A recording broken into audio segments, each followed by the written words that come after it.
ఎవరైనా రాధ కారణంగా కృష్ణుడిని అవమానిస్తున్నారంటే, నిలదీస్తున్నారంటే రాధ వెళ్ళిపోవడం మంచిది కదా కృష్ణ. రాధా, ఈ ప్రపంచానికి కథలు చెప్పుకోవటమే పని. ఇలాంటి కట్టుకథలు ఎన్నో అల్లుతూ ఉంటారు. ఎప్పుడైతే రాధాకృష్ణుల ప్రేమ అర్థమవుతుందో వారు మన ఈ స్వచ్ఛమైన ప్రేమ గురించి మాట్లాడుకుంటారు. భవిష్యత్తులో ఏం జరుగుతుందో నాకు తెలియదు. వర్తమానం చాలా ముఖ్యమైనది. నన్ను వెళ్ళనివ్వు.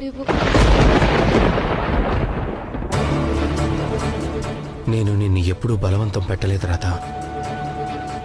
ఇప్పుడు కూడా బలవంతం చేయను. కానీ ఒక్కటి మాత్రం గుర్తుపెట్టుకో, నువ్వు ఏం చేసినప్పటికీ నీ ప్రతి కర్మలోనూ ప్రతి నిర్ణయంలోనూ నేను తోడుండేవాణ్ణి, తోడున్నాను, ఎప్పటికీ ఉంటాను కూడా.